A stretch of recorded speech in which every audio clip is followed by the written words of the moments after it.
Welcome to Salem Witch Trials Daily. I'm Josh Hutchinson. And I'm Sarah Jack. Today we're diving into one of the most intense and interconnected family sagas of the 1692 trials. We're talking about the woman, Cotton Mather, famously called a rampant hag. Today's episode focuses on Martha Carrier, the woman dubbed the Queen in Hell, and the staggering number of her relatives who were caught up in the accusations. Martha was born Martha Allen in the early 1650s to Andrew and Faith Allen. She married Thomas Carrier in 1674, and by about 1690, her family moved from Billerica to Andover, but they didn't exactly receive a warm welcome. No, they didn't. Martha was quickly blamed for a smallpox outbreak that tragically killed 13 people in town. By May 28, 1692, Joseph Holton and John Walcott filed a formal complaint against her for witchcraft.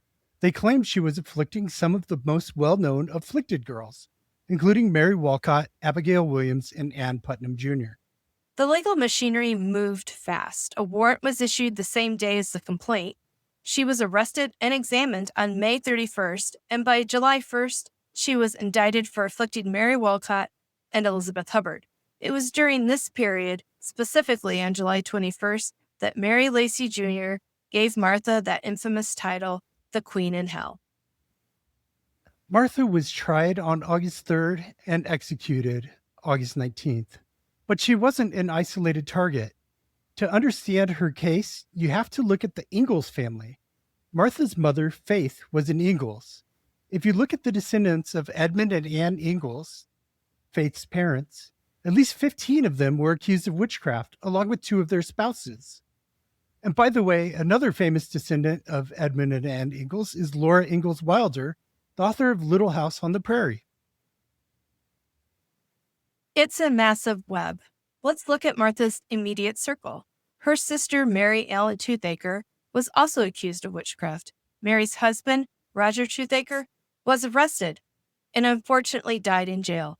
Their daughter, Martha Toothaker Emerson, who apparently practiced some folk magic to kill a supposed witch, was arrested and confessed.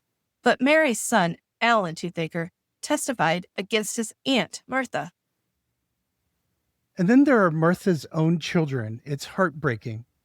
Her sons, Andrew, Richard, and Thomas Jr., and even her young daughter, Sarah, were all arrested and confessed to witchcraft. But it took pain to break Andrew and Richard. They were bound neck and heels until the blood was ready to gush from their noses. Only then did they confess against their mother and themselves. We also have to talk about the Dane family connection. Martha's aunt, Elizabeth Ingalls, had married Reverend Francis Dane. He was the senior minister of the Andover church and a central figure. He was Martha's uncle and the father of Elizabeth Johnson Sr. and Abigail Faulkner. The accusations against the Danes were relentless. Elizabeth Johnson Sr. was arrested and confessed, though she was eventually found not guilty. However, her children weren't so lucky initially. Her daughter, Elizabeth Johnson Jr., was arrested, confessed, and was actually convicted and condemned before being reprieved. Elizabeth's siblings, Abigail and Stephen, were also arrested. Even the in-laws were not safe. Deliverance Dane, who was Francis Dane's daughter-in-law, confessed, but then recanted. We also see people like Dean Robinson, the son of Phoebe Dane and grandson of Francis, being accused. And we can't forget Elizabeth Howe, a niece of Francis Dane.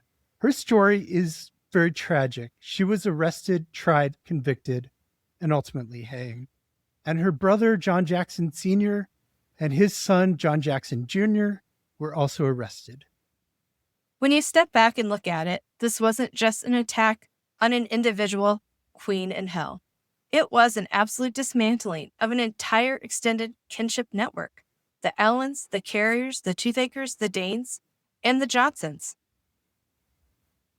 It shows just how much guilt by association and family reputation fueled the fire in 1692. Martha Carrier stood at the center of it, but the witch trials touched almost every branch of her family tree.